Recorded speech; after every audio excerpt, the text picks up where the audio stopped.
What's up, friends? Today I'm going to be reviewing and comparing some new luxury beauty releases for you. I have the brand new limited edition YSL Mini Couture Clutch Palette in the shade Burning Desire. I'm also going to be doing a little bit of like a new luxury highlighter guide slash comparison. I have one of the new YSL highlighters, and we're going to be comparing this up against the Prada, the Dior, the Gucci, all the good ones out there, and I'm going to let you know if these are worth your money. So if you want to hang out with me today and hear my completely honest thoughts, then keep watching. Okay, so first up we have the YSL Mini Couture Clutch Quad in the colorway Burning Desire. This is going to be limited edition. It does say Couture Mini Clutch Collector on the box, and that's how you know if it's limited edition, just for future reference. This is for summer 2025 if I'm not mistaken, and it does come with a beautiful limited edition case. I know a lot of you are interested in this just because of the packaging, and I don't blame you. I do think it is really beautiful, really cute. I love this kind of marbled effect. The formula of this is going to be pretty much the same as what we've seen from the other Mini Couture Clutch palettes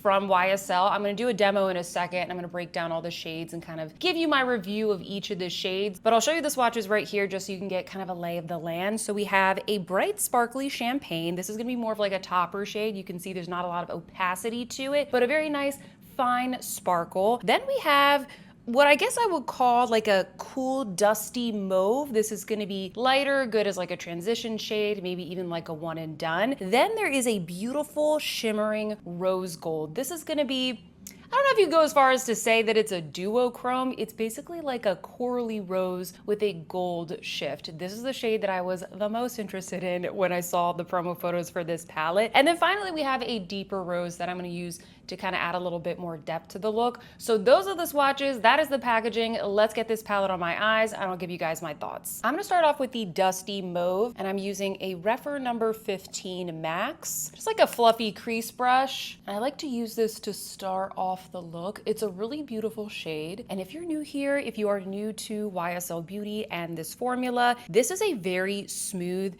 slightly creamy formula. It looks really soft and suede on the eyes, not drying at all, but then you're gonna see the shimmer shades do add a bit of a pop. This is going to be what is essentially like a matte for YSL. Again, it has a little bit more of like a satiny sheen to it. They're not dry at all. You can see there's no shimmer. It's a really light, beautiful shade. If I was in a rush, I could just do this one shade, put on some mascara, and I'd be good to go. I'm also going to apply that shade just lightly to the lower lash line. I'm using an EADEM V09. I'll try and remember to link all the brushes in the description box along with all of the makeup, but this just gives me a really nice soft base to the look. Okay, now I'm gonna go in with the beautiful rose gold shade. This is definitely the most beautiful shade in the palette, and this one really makes the look in my opinion. I'm using an EADEM V27. This is shaped like a little finger. See that?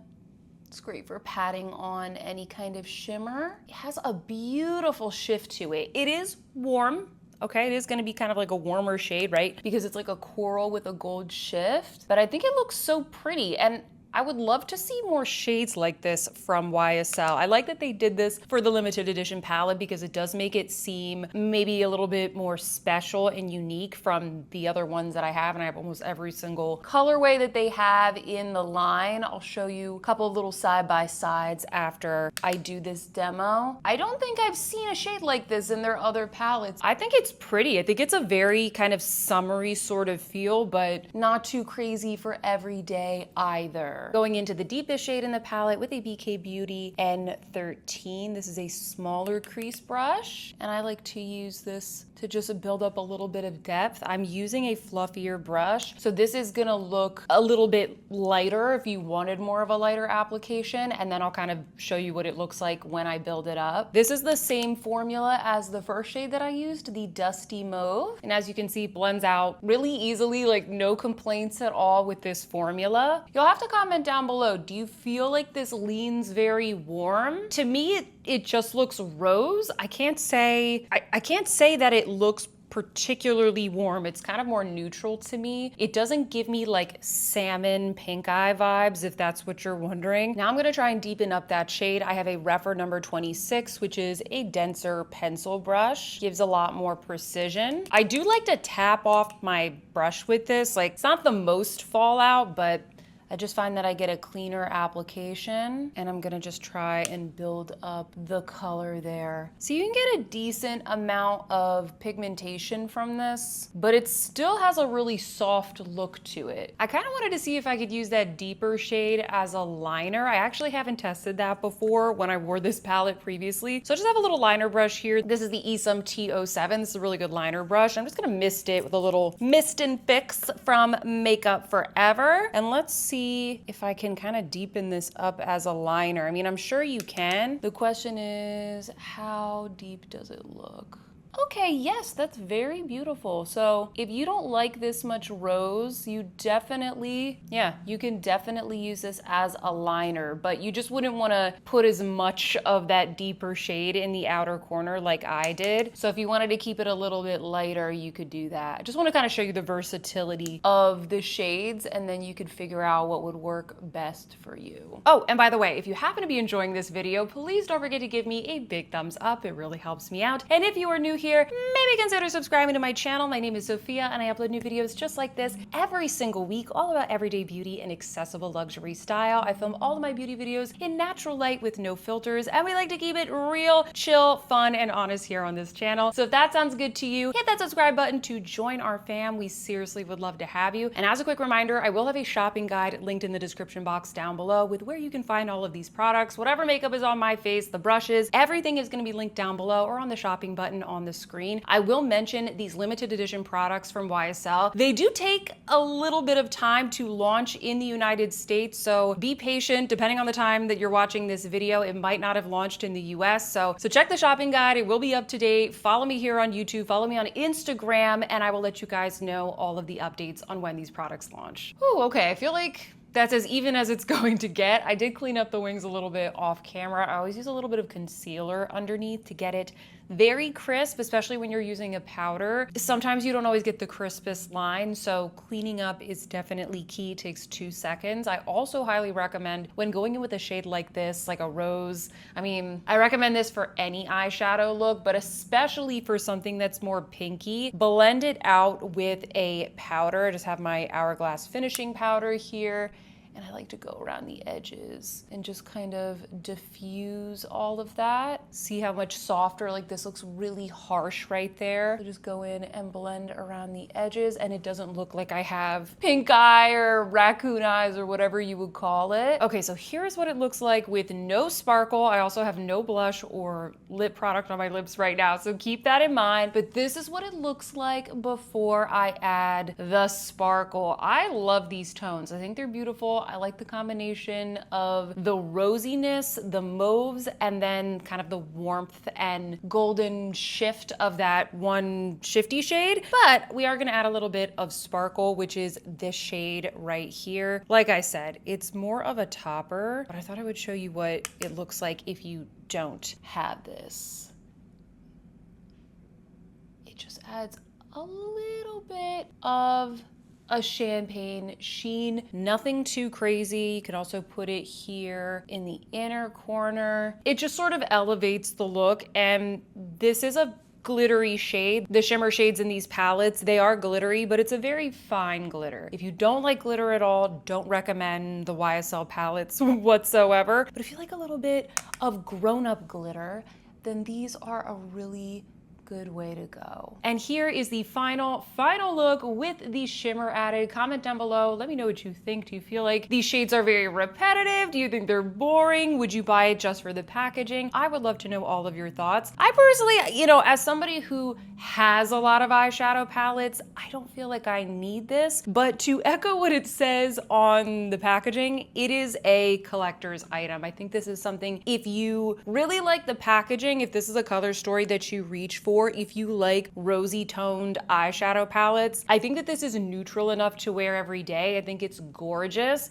I don't think it's anything groundbreaking, but I think the packaging is beautiful. I don't have any issues with this formula or any of the shades. It just depends on what you have in your collection, what you reach for, and if this whole design really speaks to you. A couple of little side-by-sides that I'll show you here just for comparison. This is the Charlotte Tilbury Pillow Talk palette, just so you can kind of see, you know, the differences in the tones there. Charlotte Tilbury goes for more of a soft pinky nude, and I would say this, I don't know, I find this palette to be more interesting. Similarly, YSL just launched this palette, which is called Sunrise Safari. This one is very much Charlotte Tilbury vibes, and I also don't love the shimmer shade in this one as much. It's a little bit chunky. So if you were deciding between Sunrise Safari and Burning Desire, I would definitely go with Burning Desire. I think this is much more interesting, and I think the formula is better too. And then here's your comparison with Babylon Roses. Babylon Roses tends to be more shimmer forward, and it also has more of like a purpley undertone, although you do get those rose tones as well. There's also not as much depth in this palette. And then finally we have Spontini Lilies. Spontini Lilies is much softer and more of like a peachier type of tone. It is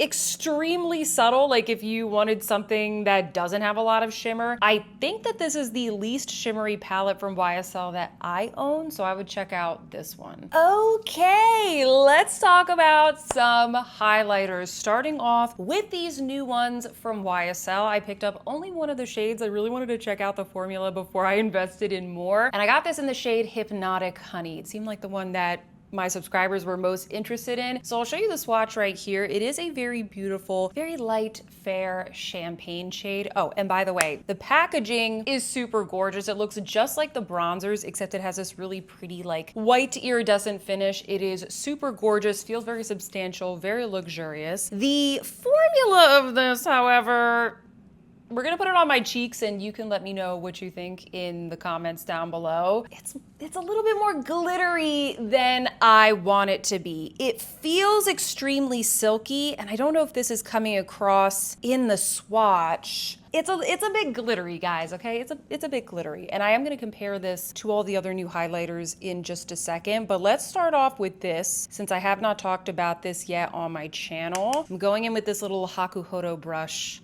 I'll find it and put it in the description box. Let's do a nice light dusting. It pops. Like, these are quite blingy, but after trying out some of the other ones, like the Prada and the Gucci, I have to admit, I'm not that impressed. I'm not gonna be buying any more of these. I will keep this and use it for comparisons, but I really wanna know from you all, if you bought this, do you like these and do you like them more than the other highlighters that you have? So there it is. This is natural light, by the way. I think it looks good, but I don't know. I feel like this would emphasize texture for a lot of people out there, and it's just not as smooth as I would like it to be. I'm looking at it on my hand right now. I can see the glitter. I can see very, very visible flecks of glitter. Now in comparison, let's put the Prada on the other cheek and you can kind of see what I mean. I'm just like covered in glitter right now from all the comparisons and everything. But anyway, this is the Prada highlighter. I have the champagne shade right here. I like this so much that I bought all three of the shades. I started off with the pink shade. I'm gonna show you all of them in a second and comment on that. But just to start, I will show you the comparison with the YSL. I've been really liking this Hourglass brush for these types of highlighters. This is a very creamy formula. And I think with some other brushes, it might be kind of hard to pick up because it is so creamy. I think this does a good job of picking up the pigment, but it's like wispy enough that it doesn't put too much on your cheek. That on. These they really melt into the skin. If you missed my recent Luxe Edit video, which by the way, definitely check those out. I basically summarize all of the luxury beauty that I try within 1 month and I let you guys know what's good, what isn't. There's tons of comparisons. I talked about these in my recent Luxe Edit and I mentioned these are some of the best luxury highlighters that I have ever tried, especially if you are looking for something that doesn't have visible specks of glitter. If you want something really natural looking, very kind of melt into the skin, second skin type of effect. It's the closest that you can get to a cream formula if you don't want a cream formula, because cream formulas, they do look very natural. They can add like some hydration to the skin, but sometimes like they're sticky, they're dewy, they can be a little bit fussy. Maybe they erase the foundation that you already had on your cheeks. I think that this is a really good alternative to that. See how this looks so much smoother? My entire cheekbone is lifted. And I don't have any blush on, by the way, because I wanted it to be as easy as possible to see the effect of the highlighters. So there is the YSL, okay? And then there is the Prada. I can tell the difference. You let me know if you can tell the difference. I'll show you the difference in the swatches. I mean, I think especially when you see the swatches, it is very, very apparent. So between the two, I definitely recommend the Prada. That's gonna be my favorite. Now, between the shades of the Prada, because I was getting some questions about the champagne versus the pink versus the deepest shade. The champagne and pink shades, they're not that different. The depth is the same. It's really a subtle difference in tone you'll see from the swatch comparisons. The champagne is more golden and the pink is more pink. They're both beautiful. I like each of them, but these are $90 highlighters, so I just wanna mention that because I don't think that you need both of them. Go for whichever tone sort of suits your skin coloring the best. I got both of them for review purposes, okay? Now, the deepest shade, I was actually pretty surprised. It's not that deep. I think that if you have a deeper skin tone, for sure, this is like a highlighter, but I was kind of curious if this would work for me at all. Maybe I could use this as a blush or something. By the way, I just got the refill. I didn't get the whole thing because I didn't know if this shade was gonna work out for me. However, I think that this looks like a really beautiful, do I wanna call it a bronzer topper? I feel like that is such marketing speak, but it's almost like a glowy blush for me, but it's quite glowy, okay? It's not a blush, it's definitely a highlighter, but I'll show you what it looks like on my skin tone and you can decide for yourself if this is something that you would be into. I did it the other day and I thought it looked really pretty. It kind of just warms up the skin, bronzes up the skin, put a little bit on this side. But you wanna have a light hand if you are fair like me. See how that added a little bit of color to my face? And you could mix it with a blush. You could do like a matte blush for longevity if you wanna set your makeup and then put a little bit of this on top. I don't know, I like it. I think it looks good. I mean, it's $90, so go with the one you think you're gonna use the most. But I think this is gorgeous if you're looking for like a glowy, you know, bronzy type of product and you want it in this very smooth formula. So I'm actually kind of sad that I got the refill. I'm gonna have to go get one of my eyeshadow palettes and pop this into the component because I actually really do like this and I want to use it, and I don't like the fact that it comes like this. You don't get any, hold on, let me show you real quick. In case you're curious, because I know a lot of you guys do this, you buy the refill to save money and then you just kind of like swap it in and out of one component. You do not get any kind of like plastic container or whatever, so I don't know how it doesn't dry out, but it just comes in this cardboard and then it comes in there. So just know that you might have to put it in like a little Ziploc or something to keep it, you know, away from the air because it's a creamy formula and I would think, ooh, I almost dropped it. I'm covered in glitter. Ooh, this is a fun review. I would imagine that it would dry out. That's what I was trying to say. Okay, we're not done. I have a couple more comparison requests here to show you. The Gucci highlighters. I get a lot of questions about these and how the new highlighters compare to the Gucci highlighters. I think the thing you need to know about this formula is that yes, it's very blingy. It is much more luminous than the Prada and the YSL, but it gives a very wet effect. It's a beautiful smooth sheen. So yes, it's blingy, but I wouldn't necessarily say that it's like glittery. You can kind of see what I mean here. I have a comparison with Opal Pink from Gucci and Pink Strobe from Dior. See how they both give a lot of luminosity, but the Gucci one really gives that wet effect. So if that's what you're going for, go with the Gucci. I think it's incredible formula. It really just depends on what you prefer. So you got the Prada, very smooth, very creamy, the YSL, blingy but a bit glittery, Gucci, very blingy but more of like that smooth wet effect. Are you following me? Oh, and the one thing also about the Gucci, and I did notice that the Sunrise Gold shade from Gucci, this one is not as blingy. It is definitely smoother. It actually has more of a shift to it. So if you want something that has kind of like a white to pink shift, this is a beautiful one to take a look at. I also get questions about the Dior highlighters. Now these are the newly reformulated ones in the new packaging. And I think that these are kind of a good in between, a good Goldilocks type of formula. If you don't want it to be as subtle as the Prada, if you like a little bit more bling, but you don't want quite as much as the Gucci and the YSL, I feel like this is a good in between. I also feel like they have some really good shades. So for example, you guys know I love this pink strobe color. I don't see this, I'm trying to think, I don't think any of these other brands really make this shade where it's like a blush topper. They come out with some really beautiful limited edition ones. I love the coral glow that they came out with this past summer. So I feel like Dior is kind of like a good in-between formula, and they have some more interesting shades that are both permanent and seasonal. And then finally, a highlighter that I've not talked about on this channel, and I can't believe I haven't, the Chanel highlighter. This is the, to be specific, the Poudre Lumiere. Sorry that I butchered that. It is the highlighting powder from Chanel. This is the permanent formula. I know I review a lot of seasonal highlighters from Chanel. Some of them are really good, some of them are really bad. And in my recent Chanel makeup products that I regret buying video, which I can link down below, one of you asked me a very good question, which is, how are the permanent highlighters from Chanel? And I was like, you know what? I don't remember why I never bought these. So I went to the store this past weekend, and I remember now why I didn't buy these. These are very glittery. The permanent ones, I think they're very glittery. The least glittery one is this one right here, the one that I bought. It's called White Opal, and it looks